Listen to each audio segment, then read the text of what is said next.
Gosh darn, gosh darn, gosh darn, gosh darn, golly, golly, golly, golly. We're live from New York.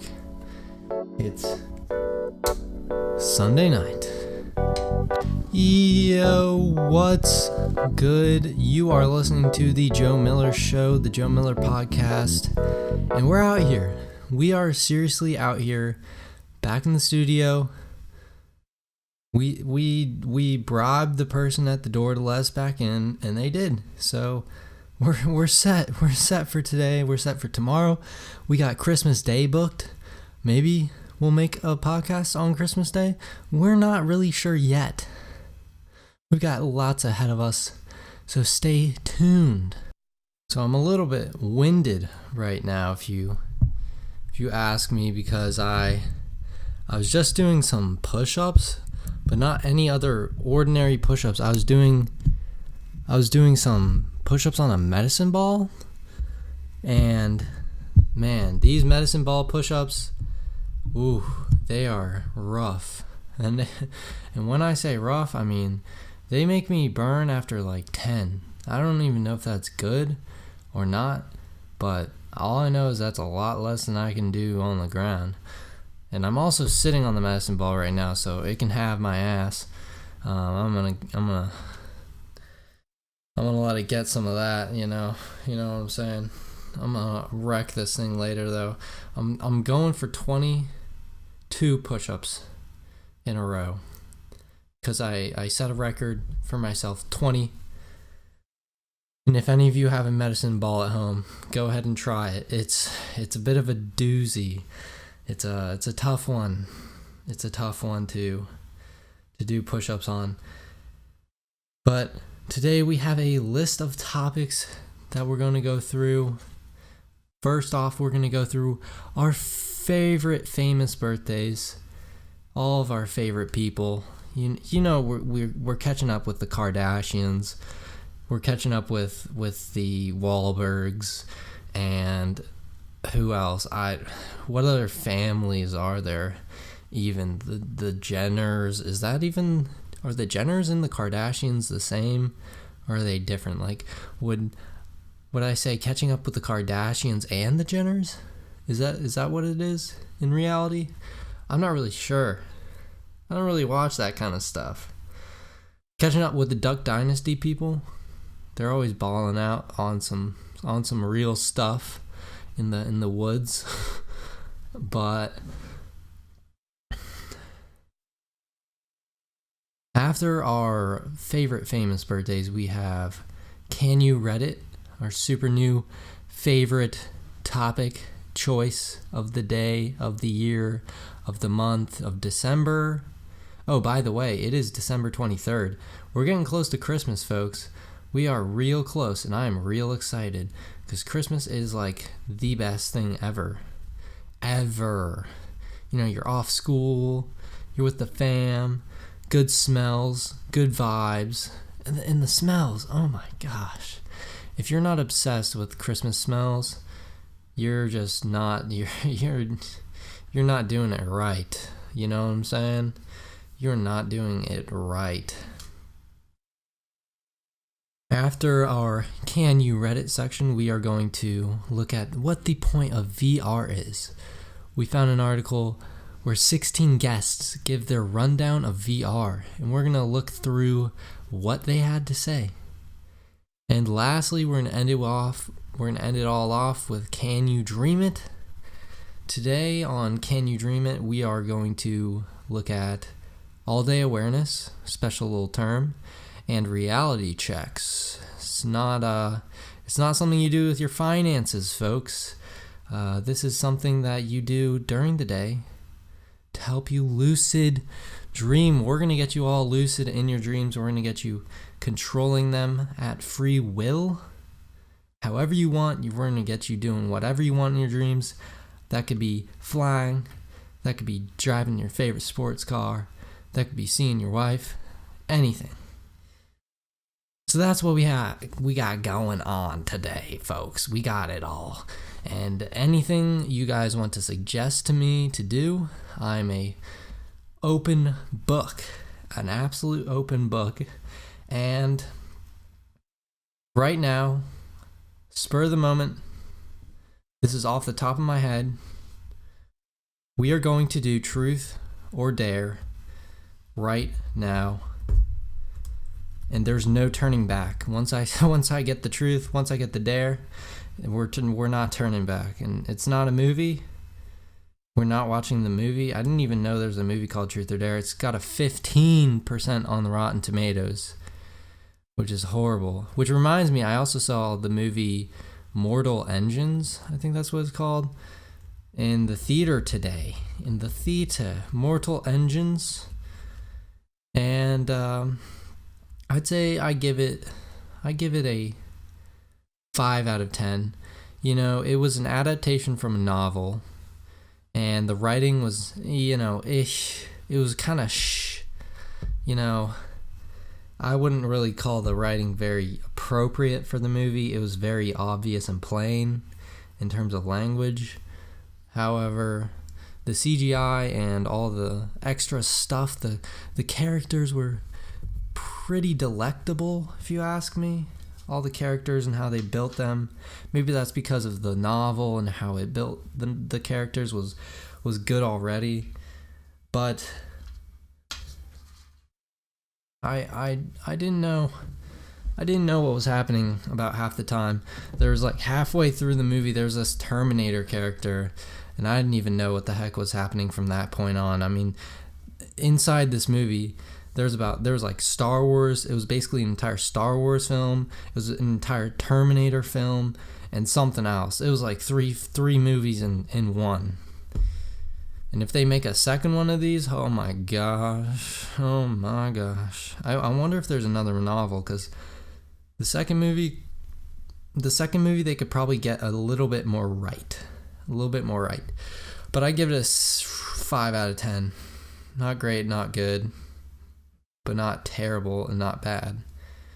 Kind of mediocre. But the all the artwork was really, really nice. All the art and CGI was super clean, super like well done, and super detailed. You could tell they put a lot of work into the art. But back to Truth or Dare. I've not seen that movie. Sounds awful. 15 on Rotten Tomatoes. If it's got a 15, you honestly have to see it, just because of how bad it is. And honestly, I'm a fan of playing Truth or Dare, and so maybe Truth or Dare would be a good movie. You never know. But we're going to do hot Truth or Dare. So what I'm going to do is I'm going to flip a coin. That's actually a lie. I'm going to flip a flash drive in my hand on the count of 3, and we're going to get Truth or Dare. Truth will be the heads side, the top side. Dare will be the bottom side. Okay, I'm not quite sure what's the dramaticism of this Truth or Dare website. I'm not sure if it's legit or not, because you never know. These Truth or Dare websites can be a real pain. They could make me eat raw eggs, which I wouldn't mind, because I'm still a little bit hungry after eating so much Chinese. I shoved it down real quick. I wouldn't mind eating some raw eggs, but if it's gonna give me, a truth that's like tell my girl crush, yeah, I don't know if I can do that. I don't think I'm up for that kind of it's just some of the truths might be a little iffy. So we're gonna flip it and see what happens. Let's just say screw it. Okay, heads or tails. Heads is truth, tails is dare. Here we go. 3, 2, 1. Flip it on your hand. And we got heads. Oh no, folks, we got truth. Uh-oh. Oh no, I'm closing my eyes. Oh jeez. I don't want to look. I pressed it. I don't want to look. I don't know what it is. I don't want to know. Oh jeez. Oh jeez, I'm looking. Speak of your worst sexual experience. Yes. Yes, speak of your worst sexual experience. I haven't had a sexual experience. Yes. We're set. We didn't have to answer that one. Okay, we're flipping again. We're flipping again. Alright, same thing. Heads and tails. Same thing. 3, 2, 1. Oh, that was a good flip. Damn. Truth again, folks. Truth again. I don't really like it. I don't like a truth. I'm more of a liar if you ask me. Alright, folks. We're gonna have to hit it. I'm closing my eyes. Oh no. I pressed it. Oh jeez. Oh no. What is it? What particular detail turns you on about people you find attractive? Oh my gosh, what kind of... I pressed on like the hot category. I guess it's just all sexual stuff. I'm not a sexual person in any way, shape, or form, even though I do have my shirt off when I'm recording this. I don't know if that's sexy. I still have my socks on though, so you know, that kind of does something that people say, like when your socks are on, that means something. I don't really know, but I got them on. Okay, well, for me, oh man, what particular detail turns you on about people you find attractive? Definitely teeth. Like teeth is like number one. Teeth is absolutely number one. Like if you don't have good teeth, I'm definitely gonna judge you a little. No, but like somebody with nice teeth is so much more attractive than somebody without nice teeth, and nice teeth can like make or break somebody hardcore. Like you could have a dumb, unattractive kind of person. I'm not really sure what that is, and there's honestly no real unattractive kind of people. And I'm speaking physically right now. I'll give my personality answer in a sec, but physically, like teeth, number one. It can make like any physically unattractive person just like a 10 instantly. Also posture. Posture's kind of everything. And also, that's sort of a good transition from my personality description, what I find attractive, to my physical one, or the other way. I think that posture is a good representation of a person's confidence. Holy shit. A confidence. I'm getting a little tongue-tied, a little tongue-twisted. It's just because these answers are very sexual. It's making me sweat a little bit, you know what I'm saying? A person's posture definitely emits some sort of confidence and emits some sort of like nuclear radiation that like attracts people. So when somebody's confident, it's like it's seriously got to be the most attractive thing. And that's like sort of been the thing always, but especially for women, women who are attractive are almost always confident, in my opinion, which is interesting. So I guess that's like the one thing that I just seriously find more attractive than any other personality trait. And I guess that leads me back to the physical, because posture is definitely almost a guaranteed representation of confidence. Sometimes, you get a girl or a guy who's just flexing and they're faking. They're being like fake and trying to like act like they're all cool and they got their nose up and stuff like that. No. The people you can kind of pick out the people who actually have good posture and like confidence and aren't just the people sticking their noses up in the air.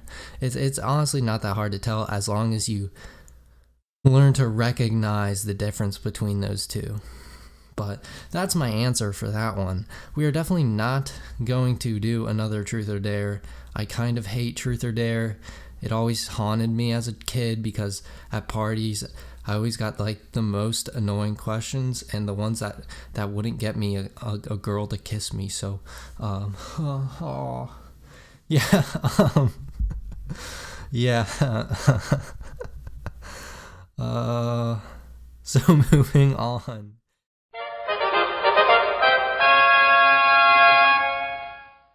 We're gonna hop into the Reddit community. Yes, sirree. Back on Reddit again. We're going off with the Reddit. We have technically the truth. This should be interesting, or it sounds interesting to me. Technically the truth. We already played Truth or Dare, so we're already in the truth zone.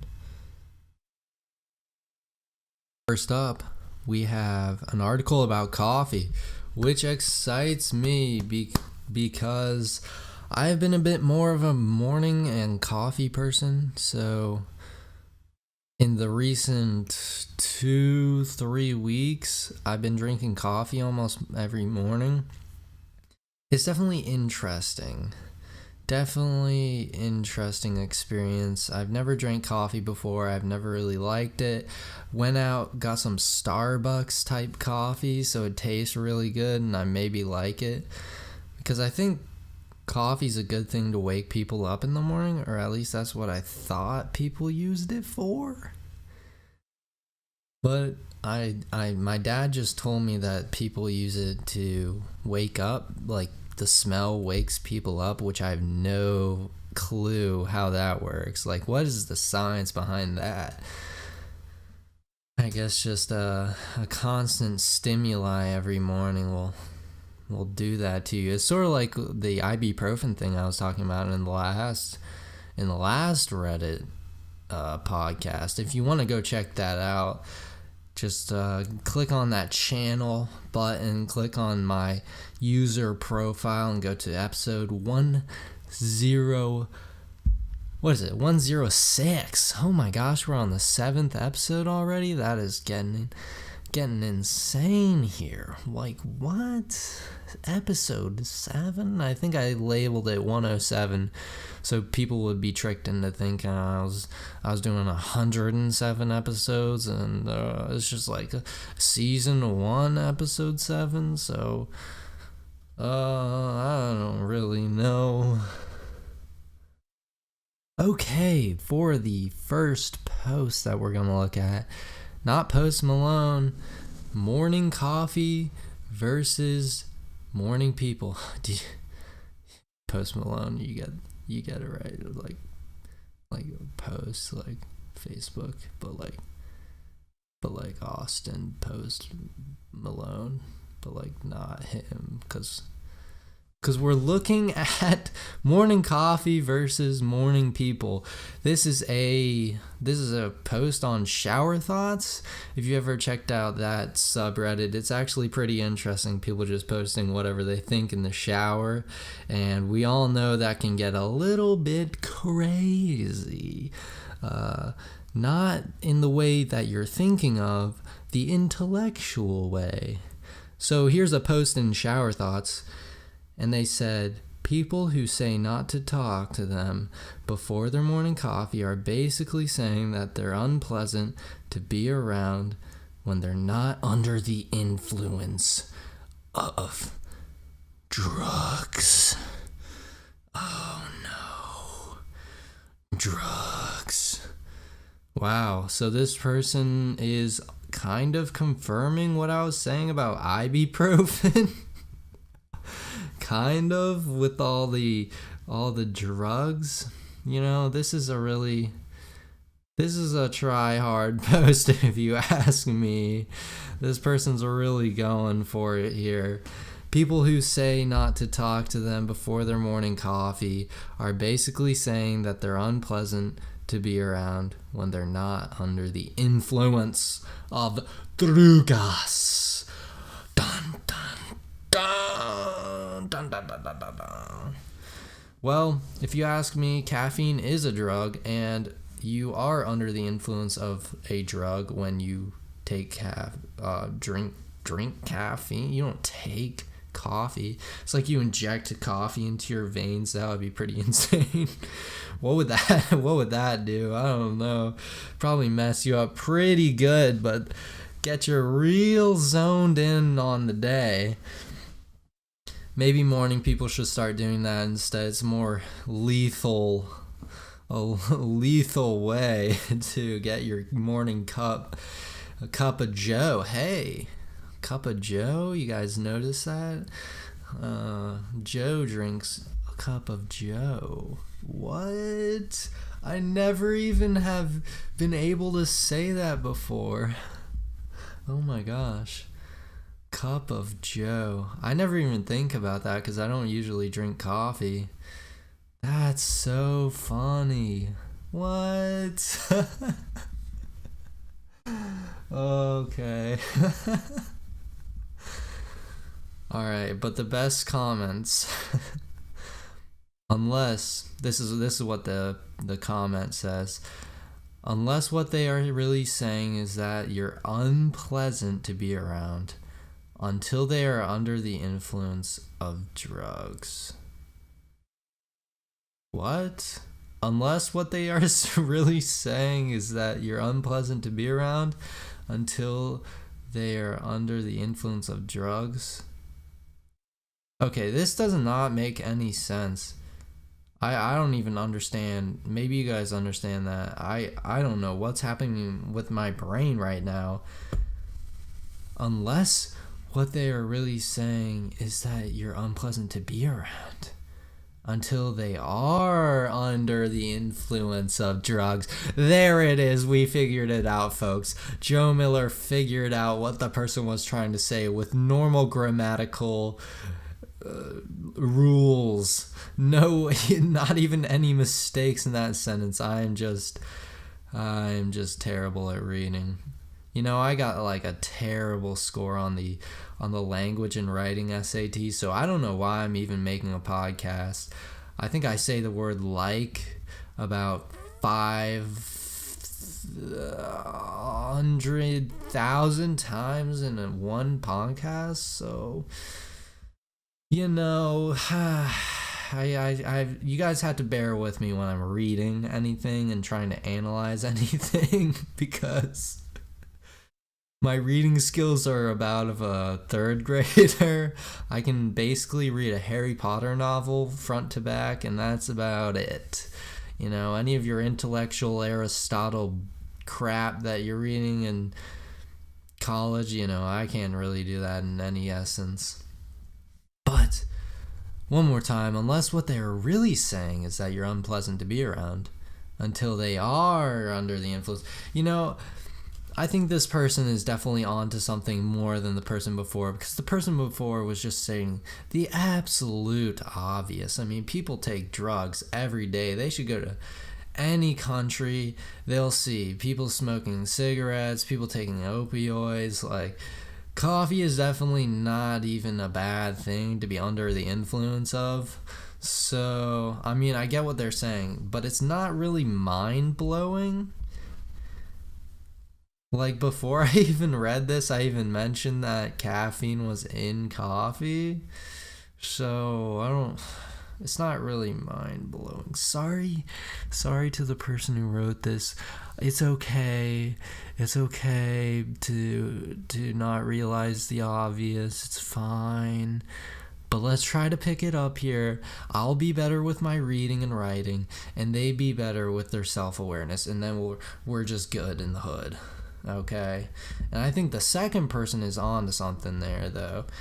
On I'm not gonna read it again, but they're definitely under something. I wouldn't want to be around this person. Okay, moving on to the next article of what is this subreddit called? Technically the Truth. Maybe we're gonna get some more stuff like that. Who really knows? Here we have a picture of a guy parachuting. He's just he's way up there. You can like see the curvature of the earth in this picture. That's pretty cool. I actually really want to go skydiving. Holy crap. Yeah, the man is skydiving, not parachuting. Jeez, what is wrong with me? I actually really want to go skydiving pretty soon because I heard it's pretty cheap and relatively unrisky. So, you know, if you're not scared of heights, come on with me, because we're going to get way up there. We're going to get real high and we're going to jump, okay? And it's going to be a wild time. I'm going to be screaming the entire time, okay, if we're skydiving. But here we have a picture of a guy skydiving, and the caption is, I guess this is a meme or something. It's like just a caption. If your parachute doesn't open, you have the rest of your life to fix it. Oh, damn. Right as I was talking about skydiving, they have to do me like that? Oh, man. Oh, God. That stresses me out, because now when I'm up there, I'm going to be thinking, okay, here I either hit the ground and I'm alive, or I hit the ground and I'm dead. But I guess that's just like driving anywhere. You either get to your destination alive, or you get to your, well, yeah, you know, no. When you're skydiving, you're hitting the ground regardless, which I'm fine with. I'm fine with dying here on this earth. I'd rather not die up in space or something, but yeah, that makes me a little bit nervous. Can we move on? Can we move on from this one? Yeah, I don't really like that at all. Okay, next article. Double park? It's okay? Question mark?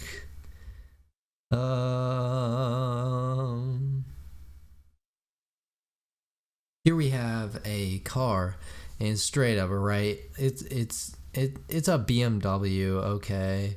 Like, it looks okay. It looks like an okay car. Probably like $50,000 car. They're parked right on the T, like right on the middle. Like, please. Oh, come on, man. Like, your car isn't even that nice. It looks like it's wax. It's like, come on. It's just a car. Like, this is what I'm saying. You either get to your destination alive, or you die along the way or something, right? Oh, man.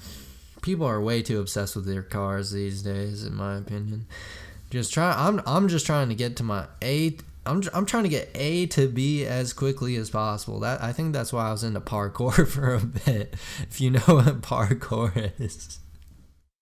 I just like getting A to B the fastest way. Honestly, that's how I kind of go through life, and it really has not been working too well for me. I kind of need to slow it down. I always have the philosophy of the hare. I think I need to go switch it to the tortoise. No, we need to be a tortoise, not even a turtle. Turtles are kind of quick if they want to be. The tortoise is, oh my gosh, you ever seen a tortoise walk? That man will be A to B in 4 light years, okay? The tortoise will never win the race. Why? Because it died along the process on the racetrack. It didn't even see the finish line the entire time. It was just chilling. Like, it didn't even care about the race. That's what I'm trying to be, though. Okay.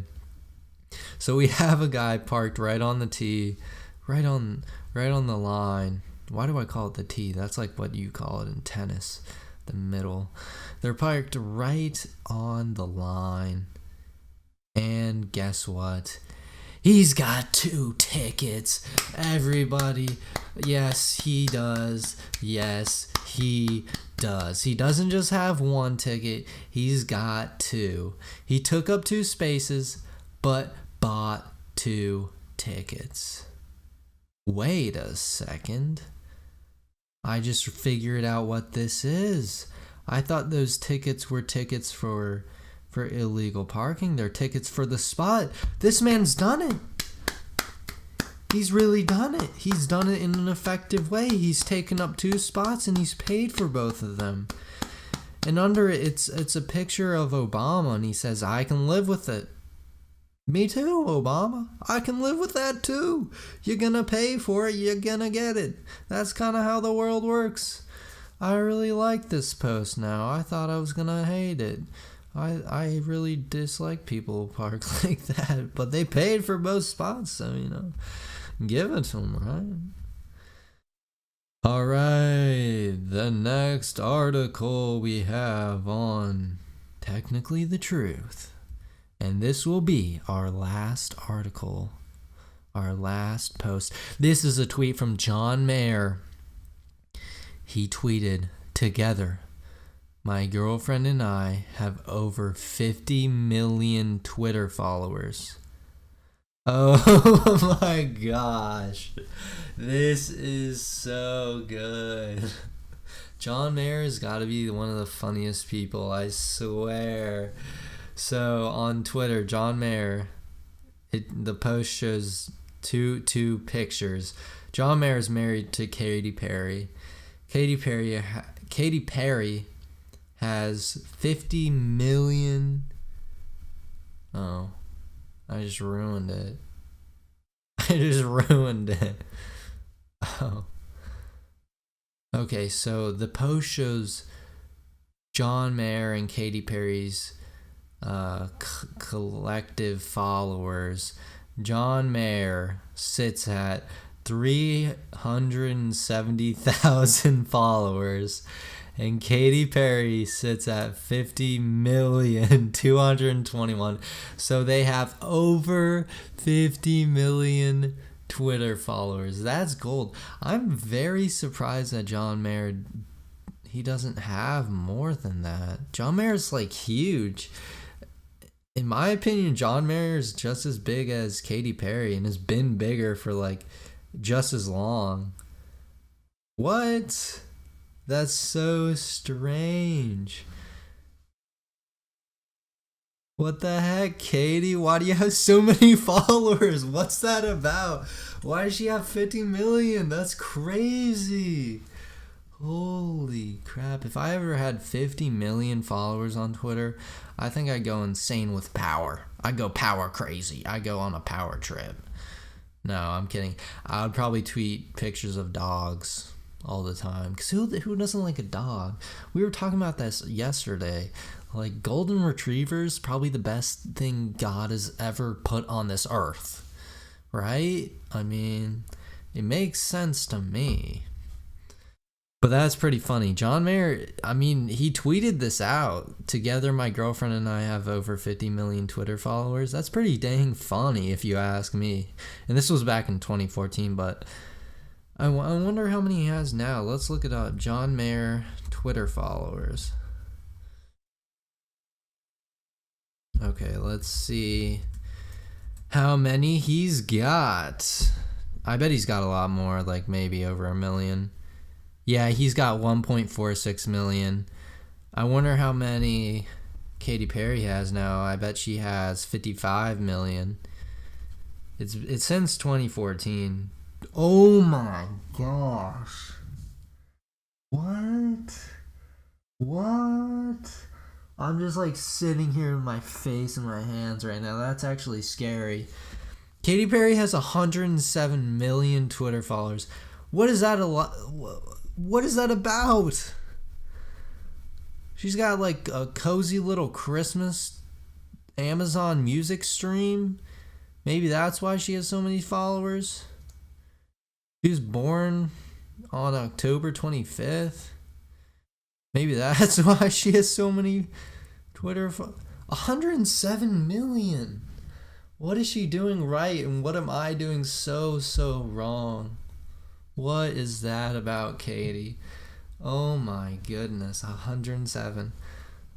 No offense, but there shouldn't be this many people. Maybe there should be, though. I guess Katy Perry's like a good advocate and like a good person in general. So like I don't mind that she has 107 million followers. Like it's good that it's her and not some cruddy rapper or somebody rapping about killing people, but maybe that's why. Maybe we should stop rapping about killing people, because no, I'm kidding. That's kind of bad. But Katy Perry, congrats on hitting 100 million. That's like probably old news, but we're gonna get back to Reddit. Twitter's a wonderland. Maybe we're gonna go through Twitter one day instead of Reddit. Instead of the technically the truth Reddit. I really like this Reddit. It's pretty entertaining. We might go back to it in the future. And I'm gonna write that down, because technically the truth is it's technically the truth. You can't change it. You can't change the truth. It's always going to be the truth, or it's always going to be the dare. And I'm just going to write this down real quick so I remember it, because honestly I had fun with this subreddit. Just like angry animals being jerks, that one was super fun yesterday. Let's see what else we got on trending Reddit communities.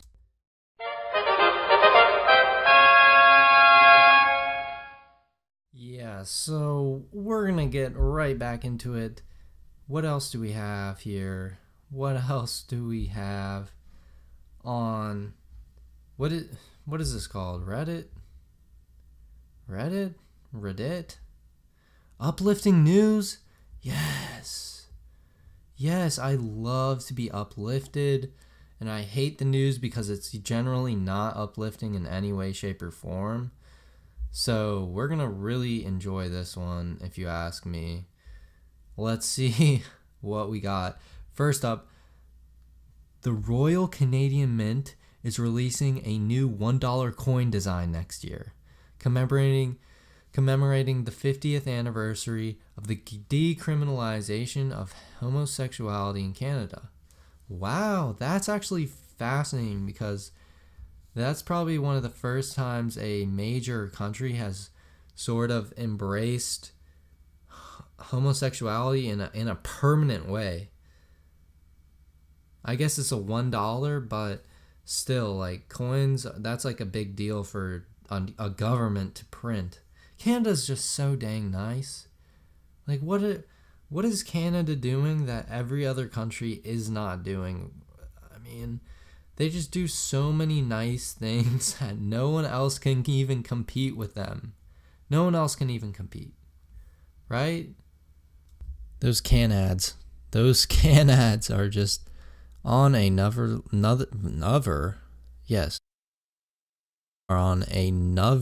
level.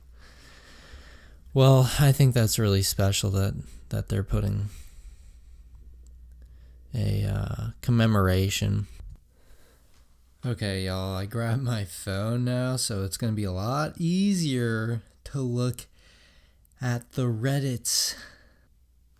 What are we on? Uplifting news? I love uplifting news. I love it. Okay. Alrighty. Top best trending from the month. Hollywood superstar Keanu Reeves has secretly been financing countless children's hospitals. Yes, sir. Yes, sir. I think Keanu Reeves is from the Matrix movies. I don't know what that has to do with this, but Keanu Reeves is the man for doing this. Like, one, I have two things in life that I kind of need to help. You need to help everybody, and you need to help children. So what's better than a children's hospital? Everybody has to go to the hospital. Everybody gets sick. Everybody gets injured. Everybody has a problem that they can't control. So they go to the hospital. And then it's children. And children are the future. If you can help fight for children, you can help fight for the future. It's not helping old people that's going to get us to tomorrow. It's helping the people who are going to be there tomorrow. It's kind of sad, but it's true. Keanu Reeves, thank you to that dude. He looks like the man. He looks like he's got a real, like, sturdy sturdy face. I don't even know. His beard is clean. All right, let's see what else we got. Another revolution in celeb support, if you want to say. Celebra support. Leonardo DiCaprio raises $100 million. This is US dollars, by the way. US, only US. US rules the world. No, I'm kidding. $100 million US dollars to fight climate change. That's interesting. I wouldn't have thought climate change would be like a prominent issue. I don't really think about climate change that much. But now that Leo did it, I'm starting to think, the polar ice caps, the polar ice caps are starting to melt. There's a lot of problems with the ozone layer and greenhouse gases. So that's really good that he donated $100 million. That's probably going straight to research because we don't really know that much about the climate. I don't think we know that much about the climate. Maybe we do and I just don't know it, but good job to Leo. That's really awesome. I hope one day I will be able to donate $100 million to anything. That'd be so awesome. Okay, third on the list for uplifting news. We love it. Uplifting news. Outdoor clothing company Patagonia has committed the $10 million it saved from federal tax cuts championed by President Donald Trump to nonprofit groups who work on conservation and climate issues. Man, more climate issues. This is great because apparently climate issues are a huge thing. I don't even think about climate issues on a daily basis. But thanks to Patagonia, or as they say, Fratagonia. No, they really don't say that. I'm the only one who says that. So, All right, next on the list, burnout, stress lead more companies to try a 4-day work week. It leads to higher productivity and more motivated staff. This is what I was talking about for so darn long. Companies need to switch to a 4-day work week because honestly, you go in on a Friday and you're getting like a fourth of the work that you normally do done on a Friday. Maybe. Like, you're working at a fourth of the speed. All you can think about is the next day, Saturday, which we all know is the best day of the week.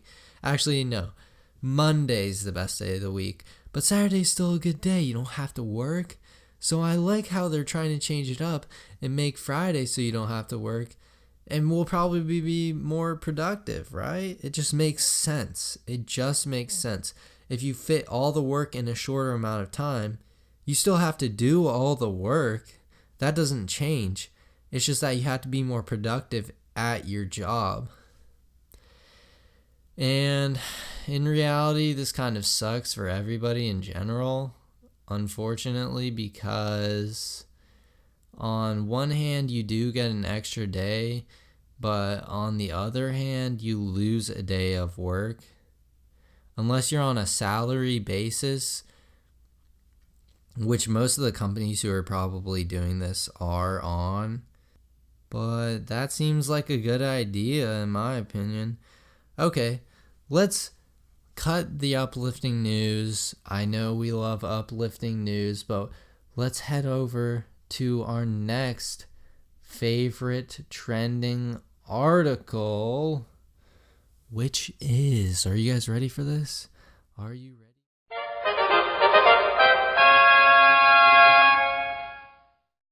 Are you ready for it?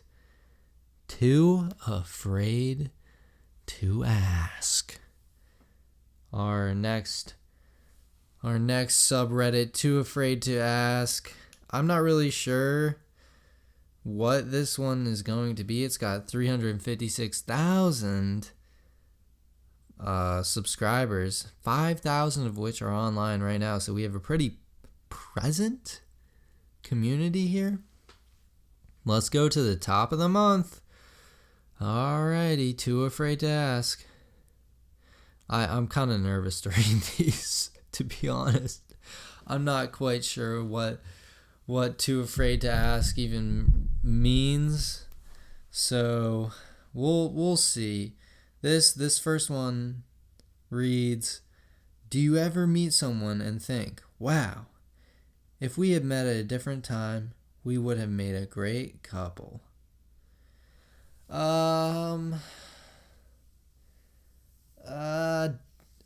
First off, do I ever ask this question, or do I ever think this?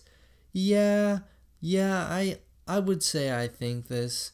You know, I'm really into a girl right now, so any other people that I come across and I like and enjoy being around, I guess regret the fact that I'm kind of with somebody. But I don't really, because if that person is so great and important, you'll keep them in your life regardless. Like, and you can be a great friendship couple, right? So I mean, And if you're in a relationship that would make you regret it, not having the relationship that you were dreaming of, that you could have had in a different time, maybe you're not in the right relationship currently. Maybe you should try something else. But then again, we always try to make things out better than they are in hindsight. It's something called hindsight bias in psychology. It's sort of like confirmation of things now that we know them. Because you never know what's going to turn out to be right, and you never know what's going to turn out to be wrong. So this question, in my opinion, is a little bit shaky. Let's read what the person said about this, though. I'm not talking crushes, but rather that feeling that at some time in the past, you could have been really compatible. I suppose this could stem into current feelings, but I've just met some people recently where I really thought like, wow, a few years ago, this would have been different. Oh, okay. So it's not necessarily relationships and crushes. It's more like compatibility as friends, maybe.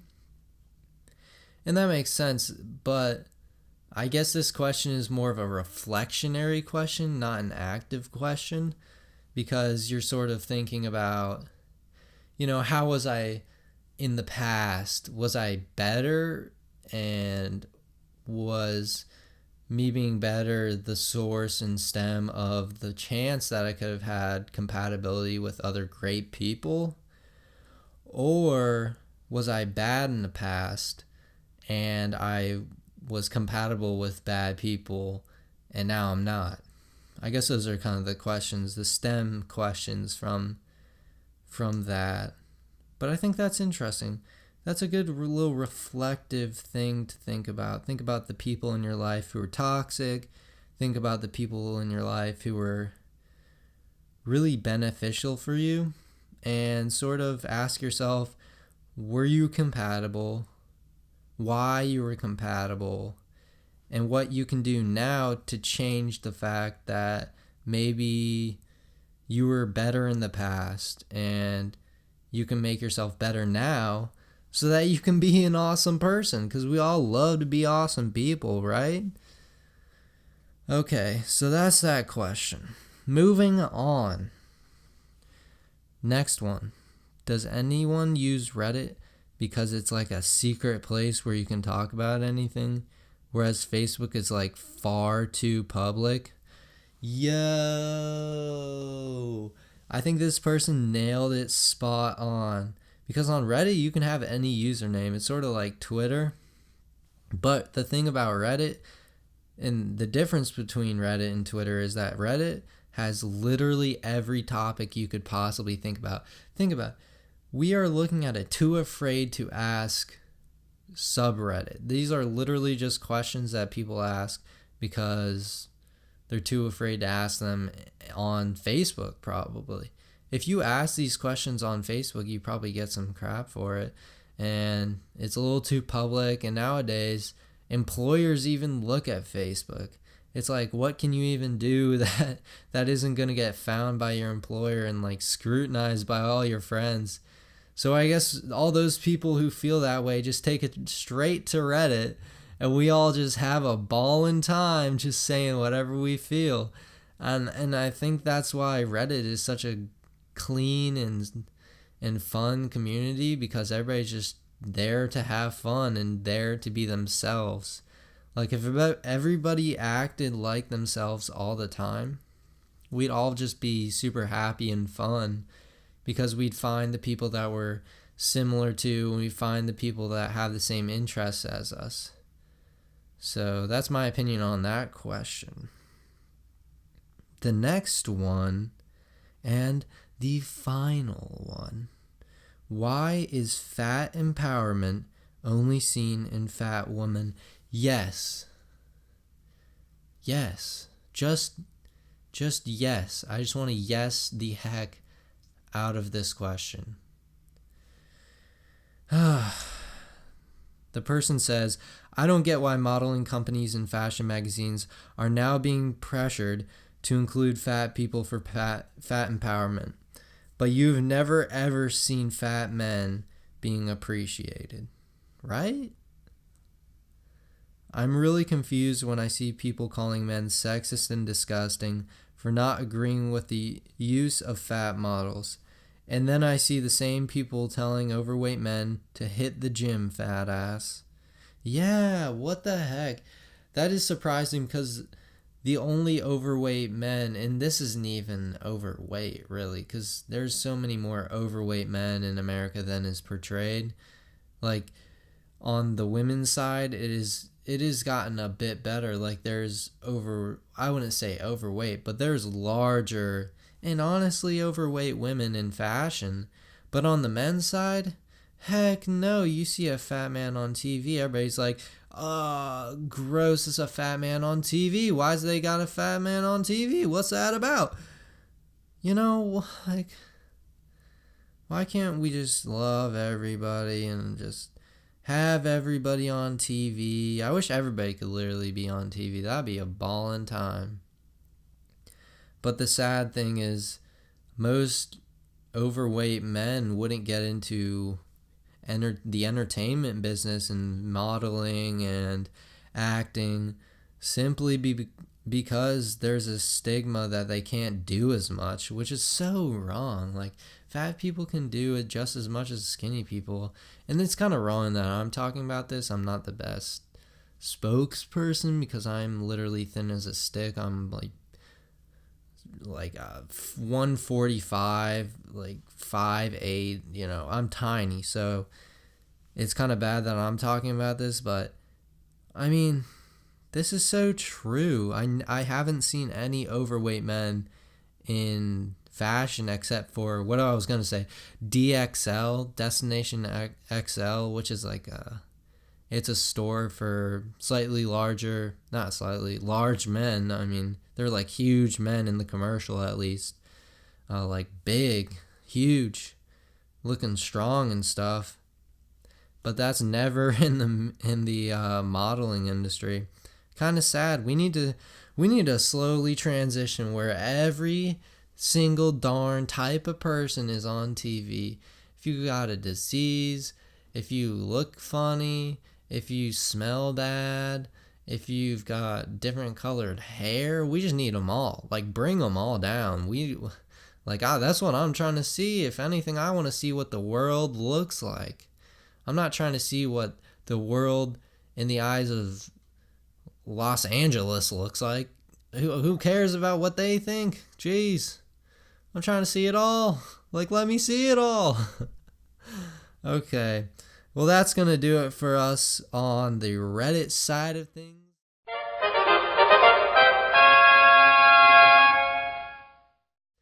And next up, get ready, because We got famous birthdays today. Guess what? It was someone's birthday today.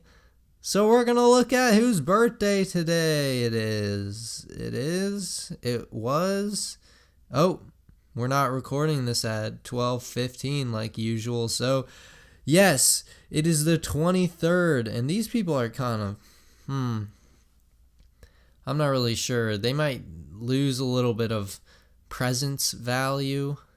Presents as in like Christmas presents are right around the corner, like 2 days away. So they might not get as many presents for their birthday, which would kind of make me sad. No, I'm playing. But we're going to see whose birthday it is today right after a quick break. All right, I'll be right back. For our famous birthdays of the day, today, whatever you want to call it. We've got a lot of people, a little bit of people, maybe a lot of people. I don't know, we're going to go through it. We'll see what happens. If you don't like the people that I talk about, that's a problem with you. That's not a problem with me. It is not a problem that you like Eddie Vedder or that you don't like Eddie Vedder. Happy birthday to Eddie Vedder, 54 years old.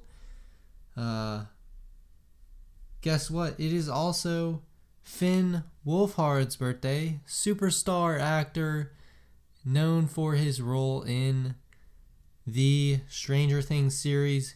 He's a superstar in my opinion. One, because he's a kid actor and rep the set kid actors. I think I'm kind of a kid actor myself doing a podcast, put on a little bit of a persona, you know what I'm saying. Second off, it's Stranger Things. If you don't like Stranger Things, if you've never seen Stranger Things before, go check it out because that stuff is gold. It's not comedy gold. It is just straight up gold. Golden acting, golden sets, golden cinematography. It's all just there. It is all there. So happy birthday to Finn, 16 years old. I thought he was older than that. Well, he acts older than that. He seems more mature than that, if you ask me. He seems like he's an 18-year-old, okay? And next on the list for who we got. Who do we got? We have Da Belly Dancing Boy. Da Belly Dancing Boy. He's an Instagram star. And I guess he belly dances, and he's a boy.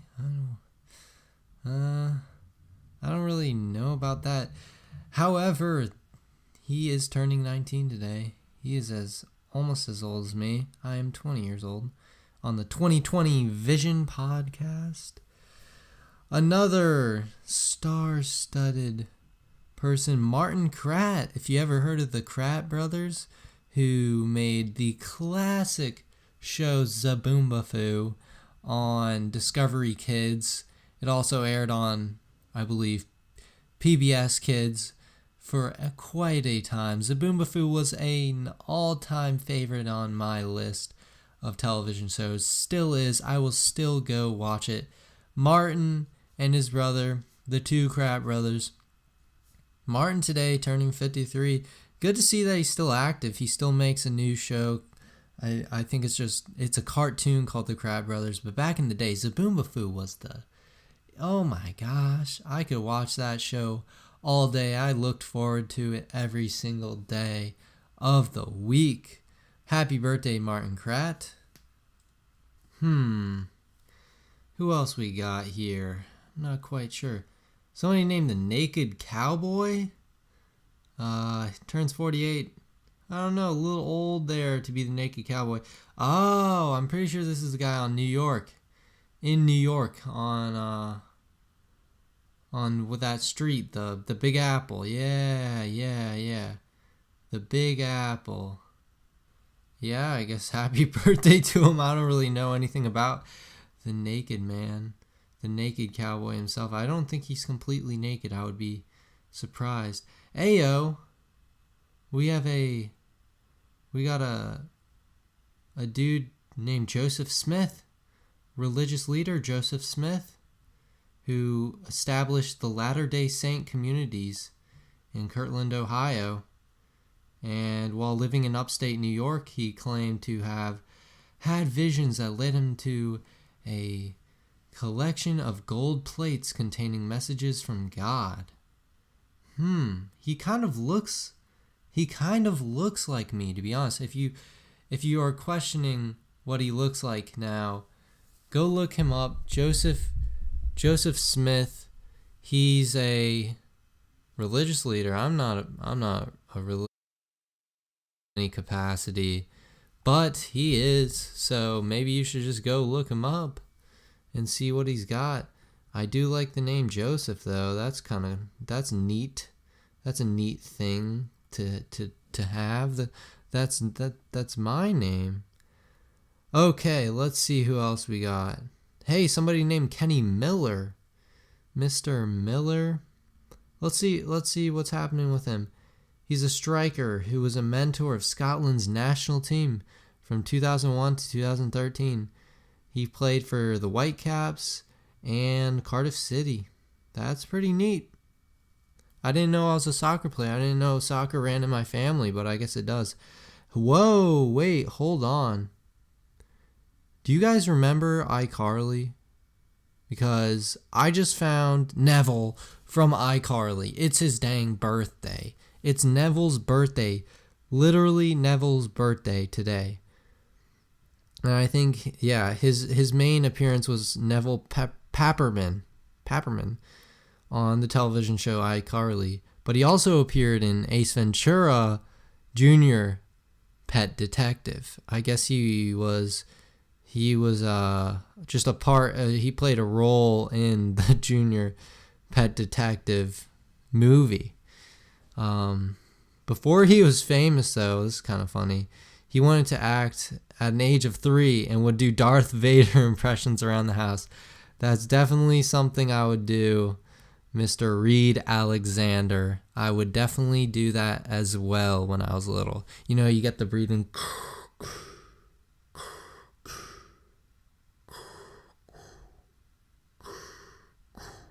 I don't really know which way it goes, but you know, I used to do Darth Vader all the time. Luke, I am your daddy.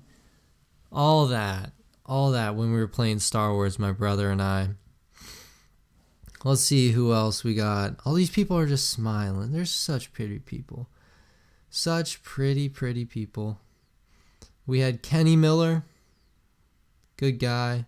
And that's all the people I know today. Unfortunately, I wish I knew more of these stars.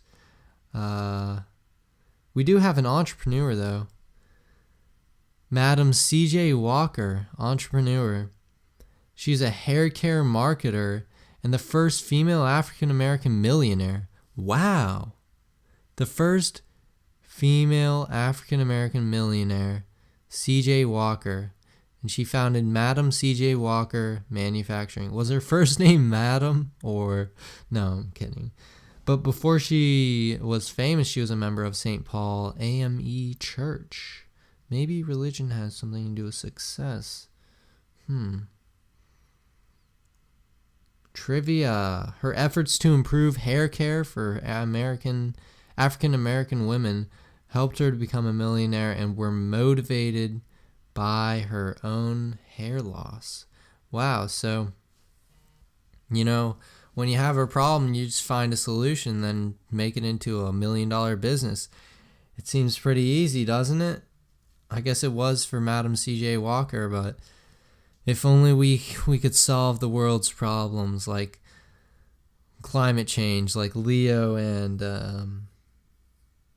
Keanu Reeves, and we're all trying to solve problems here. But I guess it's just the efforts that count, right? Because if you put effort in, if you put maximum effort, like Deadpool says, 100% maximum effort, then we're going to get somewhere. Maybe it's not to where we want to go, but we're going to get somewhere.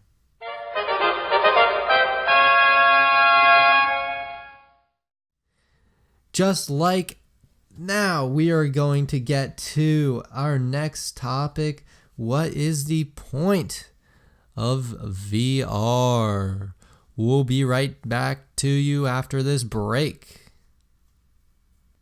Here on What's the Point today, we have VR, and more specifically, the future of VR. And if you didn't know before, VR means virtual reality, which is essentially an augmented, simulated version of reality. It's sort of like a video game that you see and go into. So the way VR works is you put on a mask, or you get into a video game or a simulated environment where everything around you is simulated and created, and you can literally make it into anything.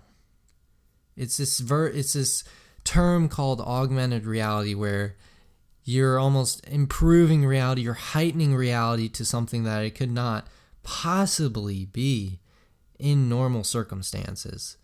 So you could put fish that fly, you could fly yourself, you could give yourself big ears or something. Who knows? You can do whatever in VR. So the main future of VR may be revealed in these 16 experts as they predict where VR might go in the future. And we're going to read through them and see what they have to say. This is an article from Arcania. Not really sure at all what that means. We have a quick poll though. Is virtual reality the next big thing? Males say 47% are interested in owning a VR device. 25% of female are interested. That's kind of interesting. That's about half of women, or a fourth of women are interested, and half of men are interested. That's actually that's a good chunk of the population right there who were interviewed. Those are obviously U.S. citizens, and they might be wealthy citizens too. Because honestly, VR is pretty pointless unless we can get to the point where we live and are nourished by it. Because unless we can receive nourishment from this augmented reality, it can't necessarily function as a reality. We still have to get nourishment from our everyday lives. That's not really something that we can change. But until that point, that might happen. I don't know. But until that point, we can't really use it as a viable exchange for normal reality. Okay, the next poll. Would pay $250+ for a VR headset. 31% of males said yes. 16% of females said yes. I think this is funny because VR is actually relatively expensive. I think a good VR headset is about $500. And once you get down to under $250, it's sort of, it's going to be real fake. It's not going to be the whole immersement that new age VR has turned into, where you put on a mask and everywhere you look, your hands, your feet, your body, way out 1,000 feet in front of you is different, and you can't even tell. I've tried it's the Sony VR, I think. And anyways, whatever it was actually really neat. It was one of the more expensive ones, maybe $700, $600, but it was really cool to be in it because you really feel like you're there. You don't feel like it's fake. You obviously know it's fake because you have a mask on and you have to hold these special wands, but it does a good job at augmenting reality and making it seem like you're actually in the place that is simulated. So we have another poll. This poll is already tried a VR headset. 16% of men said yes, and 6% of women said no. So I guess the general trend here is that women are disinterested or less interested than men in VR, which doesn't surprise me. I think men in the past and as a whole are more interested in augmenting reality and other things augmenting reality. Yeah, so this doesn't surprise me that much. 16% said yes to having tried a VR headset before. I'm kind of surprised it's that hard. I didn't know VR was so available to everyone in the US. This poll might be the sample size might be a little bit skewed because the numbers seem a little odd. But jumping right into it, our first expert on the future of VR. They say it is an exciting time of discovery, and this is by Robert Scoble, who is a blogger, technical evangelist, and author. And he says VR is at its beginning in 2016. We are just getting our first headsets, watching our first movies. Hold on. I did not even know you could watch movies in VR. That's kind of the coolest thing I've ever heard. That would be like an IMAX movie. That'd be crazy. Okay. He continues, trying out our first video games. It is an exciting time of discovery.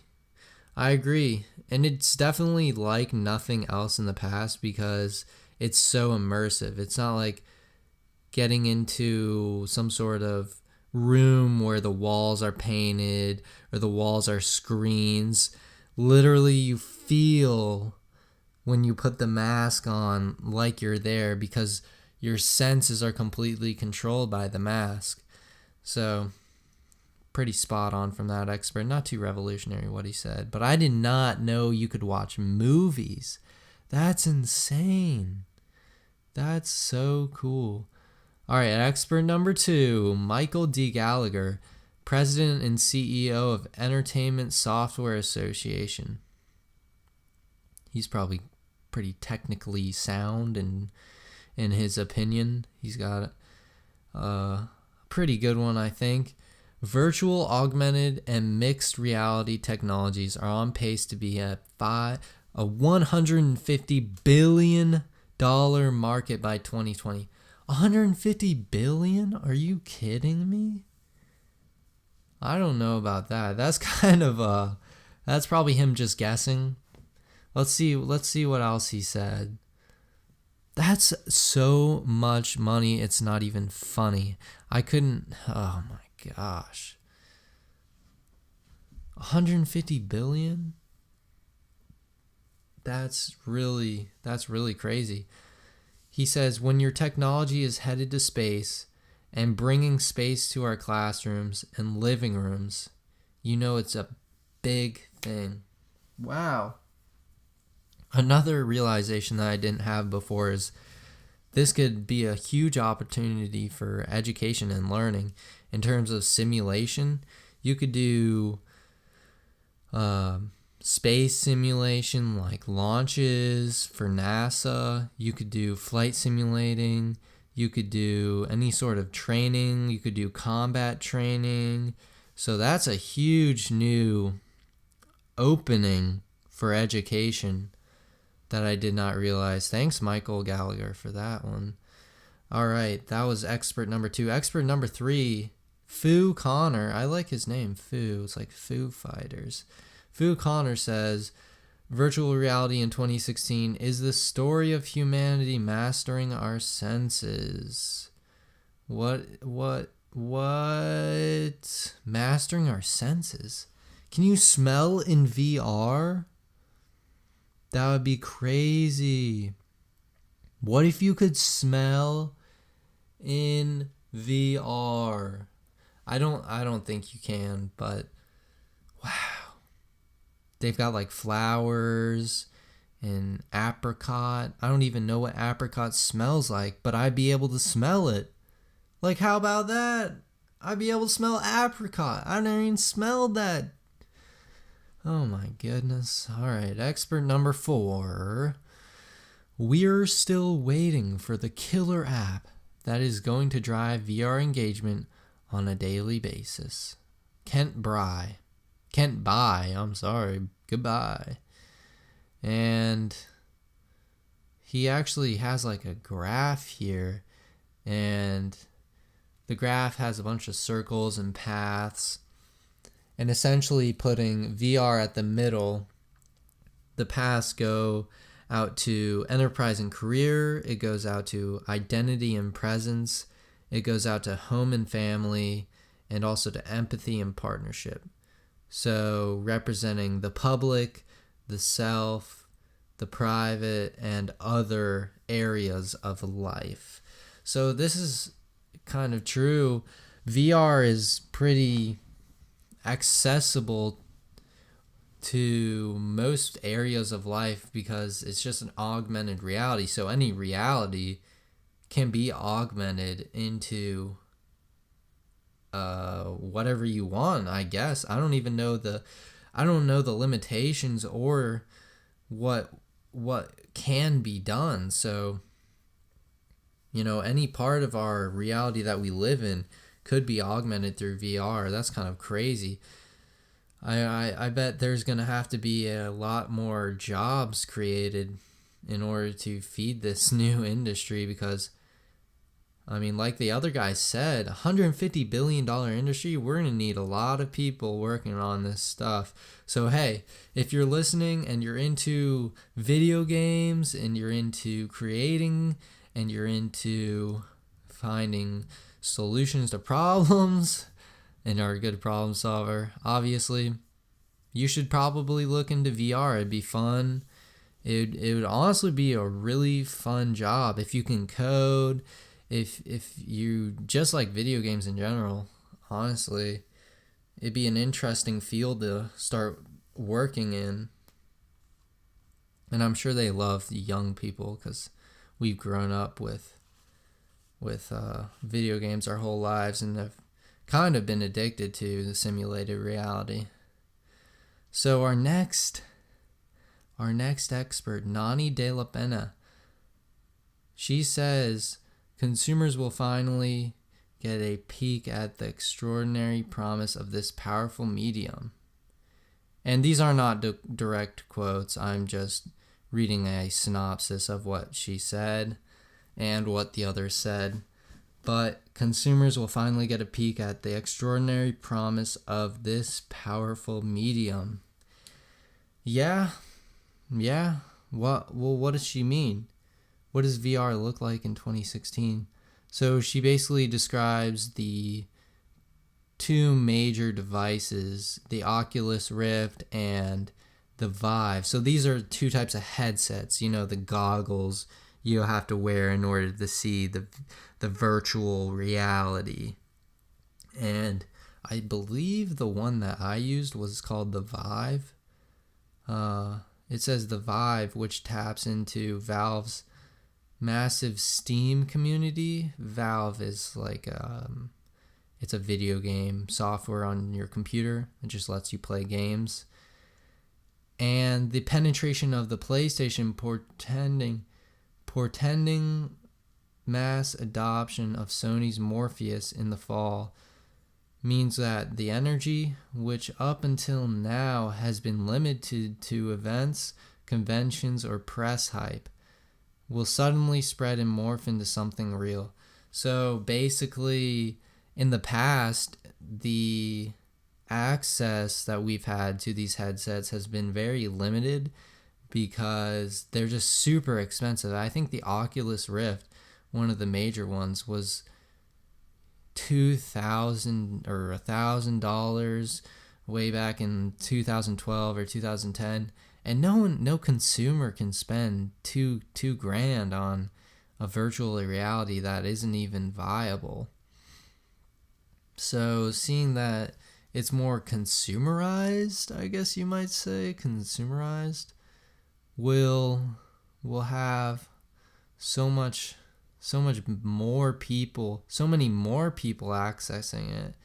And I wonder if once everybody Because honestly, eventually everybody will have VR. It'll just be the household thing, like a cell phone or like a TV. Once a lot of people start to have VR, we'll be able to link up and connect with people and probably simulate more social situations, which in reality could help a lot of people connect around the world. It's sort of like a real life Skype call. You could visit people in China all the way from the USA and actually shake their hand virtually, which is just a whole nother step beyond Skype. And it could also be used to train people in social situations if you have problems functioning socially. Like, I know I have a few issues with, meeting people, getting nervous in front of people, and expressing myself clearly. It could definitely help solve some of those problems. So that's the consumer portion from Nani de la Pena. Next, our sixth expert. He's a handsome man, Will Mason. He looks like Leonardo DiCaprio. He's got a nice picture here. Co-founder and editor-in-chief of Upload VR. He says that VR in 2016 is at the beginning stages. The motion picture camera was invented years before Hollywood became the place we know it to be. That is where we are with VR. So he's almost relating the revolution in VR to the revolution in Hollywood. Do you think that one day we could have actors act through VR and have their image uploaded to a screen? That's how people would start to film in remote locations on Earth. Is our CGI would be so good you could just virtual reality into it. And I guess we do really have that. Have you ever seen the huge blue or green screens? I guess we really do. That's how CGI works. But you could actually put the actor in the situation while they're there. That would be the interesting part.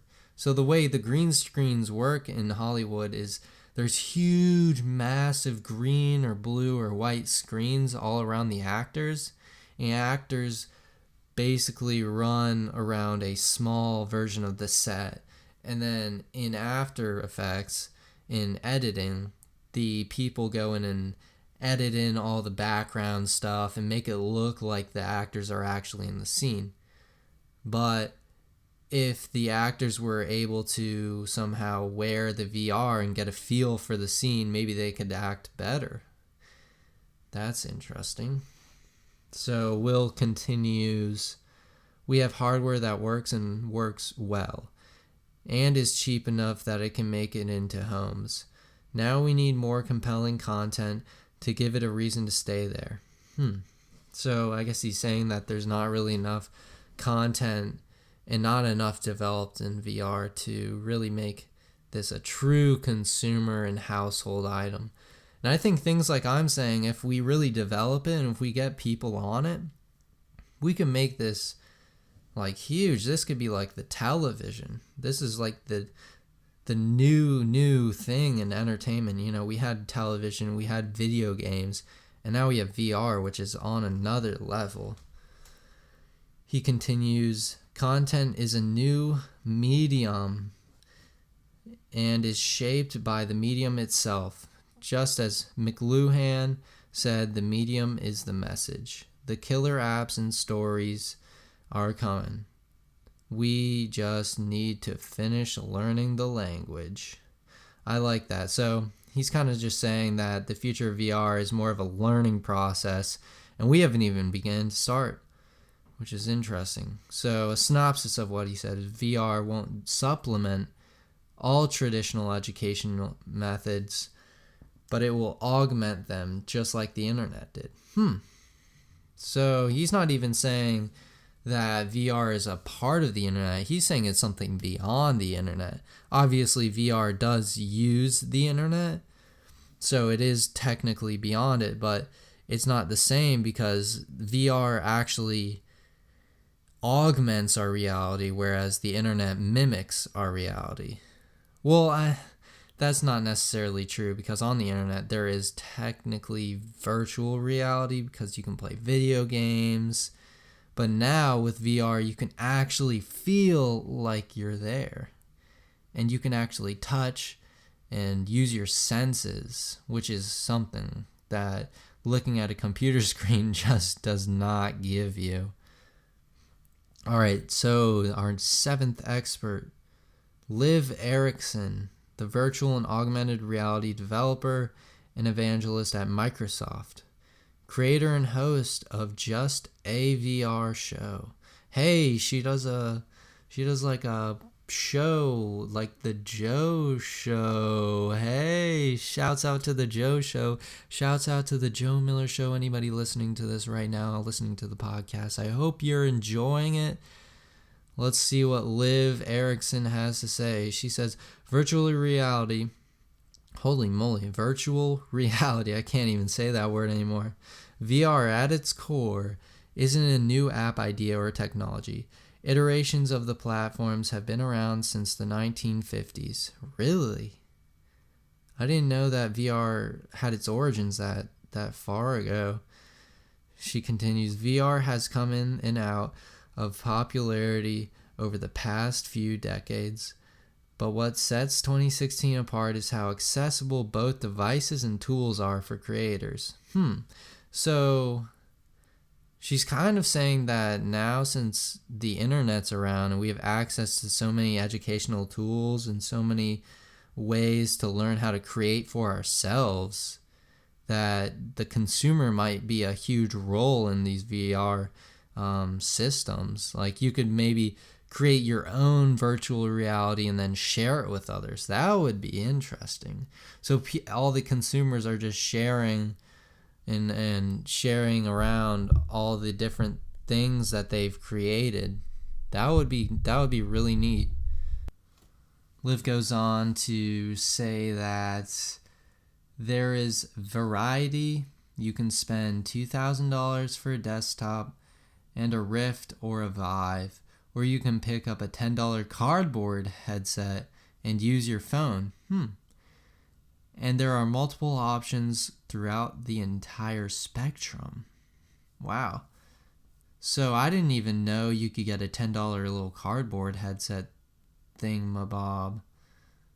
I think I've seen one person using that. I didn't even think about it. I didn't know that was really virtual reality, but I guess it is.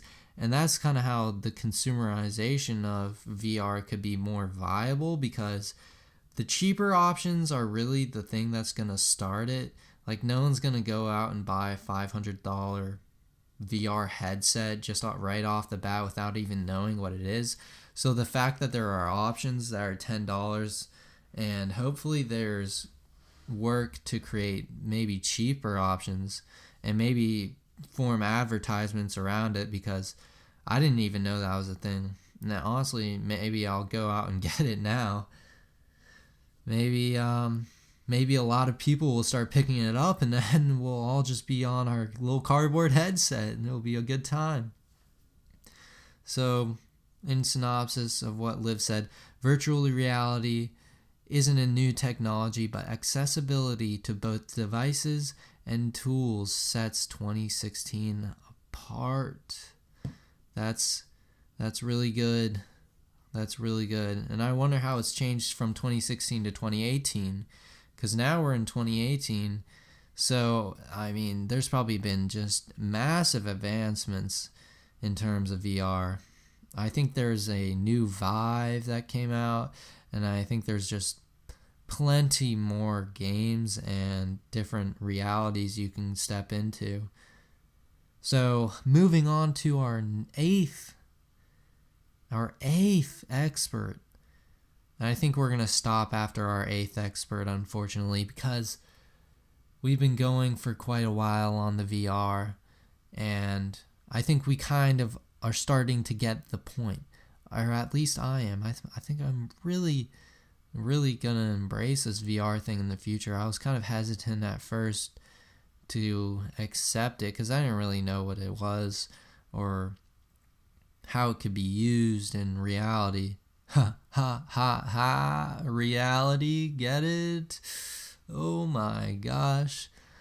But now I think that it's much more viable and much more of a consumer kind of thing than I even imagined. So let's step into the eyes of Jesse Jodrey, and see what he has to say. Chief Executive Officer at VR Chat. Hey, I actually know what VR Chat is.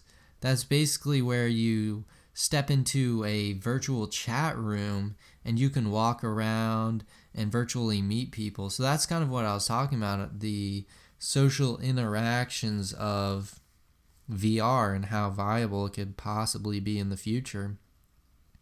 Let's see what he has to say. Yet again in 2016. I'm sorry, I don't have a more updated expert analysis of the future, and we're kind of living in the future right now. So it's kind of interesting. Maybe you could all do some research. So Jesse Judry says, in 2016, VR has barely begun to affect the world. It's like the first iPhone. There are a small number of people that are extremely excited about it, but its true power still hasn't been created. Like for the iPhone, it was the App Store. So maybe there's not just a general App Store for VR.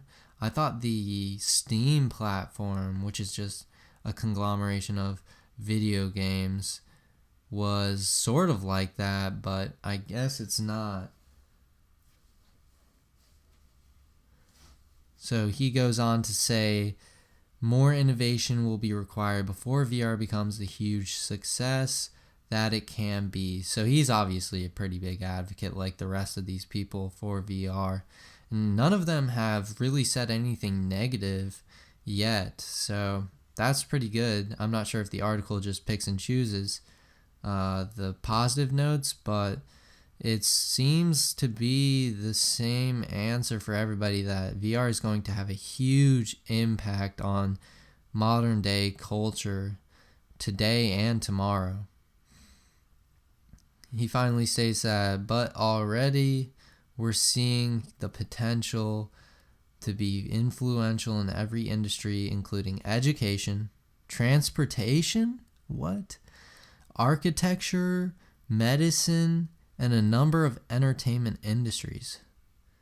Wow, entertainment was the only one that I even considered before I read this article. Architecture, that sounds so neat. You can build buildings and walk through virtual buildings and look for inconsistencies and see how it flows in reality. That would be so cool. I'm not really sure how it affects medicine, though. That would be interesting to learn about. And transportation? I have no idea how it would affect transportation. He says that even this year we see momentum in these industries, and it's no longer a question of whether VR will change them, but how much change it will create. So I think it will definitely create a lot of change for the earth. Like I was saying, I think that VR is sort of like the new telephone or TV or the internet or something like that, because of just how many industries it truly can impact. And I'm interested to see just how it affects transportation. That sounds so cool. Let's look that up. How VR affects transportation.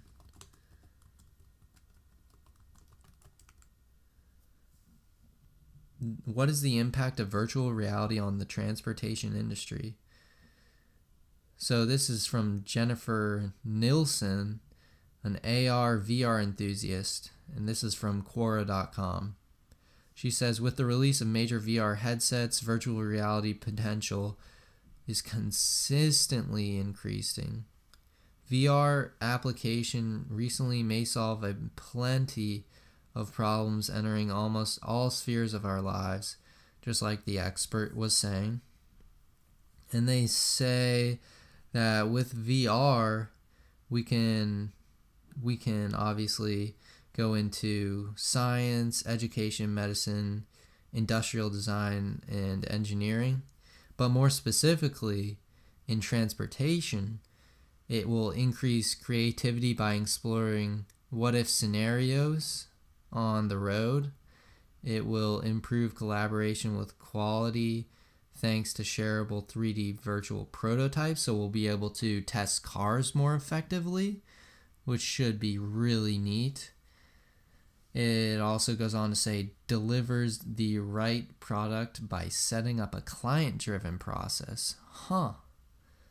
So you got to think, instead of going on a test drive, you could get in a virtual reality car and see, how it flows, how it drives on some remote location.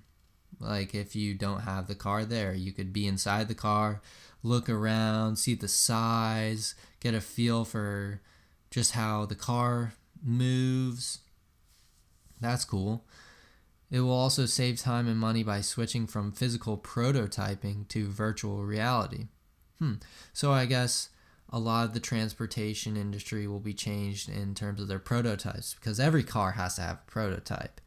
And our ability to now walk around a prototype and see, how it looks, and see if it's a cool car, see if it's sleek or bulky and follows the creative path that they wanted, will help develop much better cars and much better looking and much better driving cars in the future, which is cool. And I guess in general, it just says improves customer experience, which is almost always the goal. And on a side note, if there's anything I can do to improve the Joe Miller podcast, please, please, please let me know. I'm always taking suggestions. My parents always scrutinize the podcast. No offense. They're probably listening to this. I love the feedback. I love anything negative. I love anything positive. Honestly, the negative ones help me more because they actually help me improve. So don't even worry if you're a hater. You will not affect me whatsoever.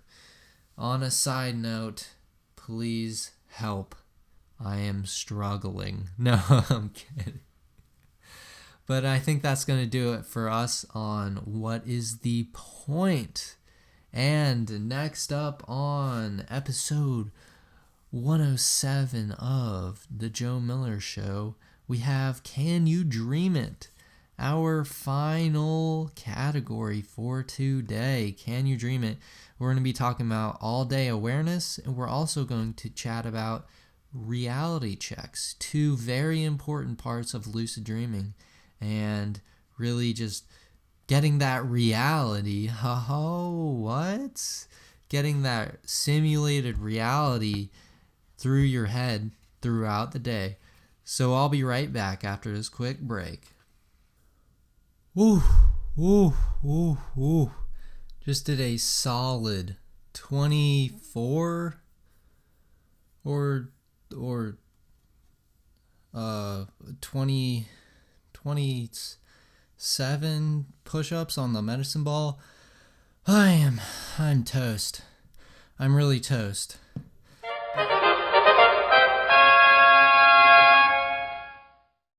But when I'm not toast? When I'm sleeping. When I'm sleeping, I'm not toast. And when I'm sleeping, I'm also dreaming. Why? Because I feel like I have almost mastered the art of dreaming and lucid dreaming. Most nights I am able to control my dreams, and I'm going to try to help you all learn how to do the same. So, I'm kind of winded here. Those push-ups are mad. Maybe they'll help me dream better, but I'm not really sure. No one really knows how dreams work. There's like 5 theories on how they work and why they work, but no one truly knows which is which and what is what. Regardless of that, I'm going to try to help you get lucid. And two terms that I want to describe to you today are all-day awareness and reality checks. And both of these they apply to each other. All day awareness, in definition, is a technique to aid in lucid dreaming. And it's all about developing a habit of paying attention to details of your surroundings and yourself while you're awake and functioning throughout the day, going about your business and such, with the intention of obviously being more aware in your dreams. Because in order to get lucid in your dreams, you have to be aware that you're dreaming. So if you're not aware that you're dreaming, you're never, ever, ever, ever, I couldn't say ever enough. You are never going to be lucid, and you're never going to be able to control your dreams. So basically, all day awareness is going out into the normal world, not in the dream, and noticing the time, or noticing your hands or your fingers, or little details that tell you, is this reality? So throughout the day, you should be trying to grasp your awareness, all day awareness, and you should be doing this all day from the point you wake up to the point you go to sleep. That's basically the only way you can guarantee that when you're in a dream and you're seeing things, just like when you see things when you're awake, you're going to be thinking to yourself, hey, am I dreaming or am I awake? And some of the things you can focus on are objects in the room around you. Just look at how they're shaped. Look at if they're almost sturdy and structured. Just look at the finite little details and the patterns. Feel your muscles as you walk down the street. Look at people's faces, notice your own breathing. Notice the sound of the wind or the pressure of feeling things. Because if you start to notice these things, you start to question whether or not you're dreaming. And these are all little reality checks, which is our next term, that you can do throughout the day, which will carry on into your dream. Because what you're trying to do when you're trying to lucid dream is bridge the gap between your normal waking life and your dream life. I describe it as a life. It's not really a life. It's just like images that you see. So, you see normal images throughout the day. You see things, you feel things, you sense things. In a dream, do you not feel things, sense things, and go about your business? Because frankly, I definitely go about my business in a dream almost the same way that I do in real life. So, if you are aware in your normal life, you're going to be aware in your sleeping life because you act the same. So you can do these little things throughout the day called reality checks to sort of test yourself. So when you're in a dream and you test reality, you can figure out, oh, hey, this isn't reality. So I must be dreaming or in a coma or something happened and I died. These are the things that you need to be doing. They're called reality checks. And there's a few reality checks that a lot of people use who lucid dream pretty regularly. I think the most common one is to pinch your nose. Pinch your nose and you try to breathe in. See, like, in a dream, you'd probably be able to breathe in unless that reality check doesn't work. Because the same reality checks don't work for everybody. Your mind has a gift, and it's called problem solving. We're gifted with a higher functioning brain. So sometimes when you're in a dream, that won't work. And you won't be able to breathe like real life, so you wouldn't know that you're in a dream. So it's good to have multiple reality checks. So maybe throughout the day you could do the nose thing a few times, check your reality, And then you could also look at your hands. I think the hands are important. You could see if like you can put your hand through the other one, count your fingers, just try to be really aware. Because in dreams, your fingers and hands tend to do some weird stuff, some really strange things. So come up with a few just little details that you focus on yourself. Maybe you wear a watch all the time and you look at your wrist and there's no watch, or the clock is messed up on the watch. Then that's your reality check. And if you do that all the time in a dream, you're going to do it. And don't just do these things without thinking about it. You have to focus and really concentrate on the fact that what you are doing is reality. See, like right now, I have to focus on whether or not this podcast is reality, because frankly, it could be a dream. I might be having a dream and talking to a celebrity in my dream, and I wouldn't even know, because I know that wouldn't happen in real life. So when I'm in a dream, I want to also question that wouldn't happen. And this also leads me into a thing called dream signs, which is something that you look for in a dream.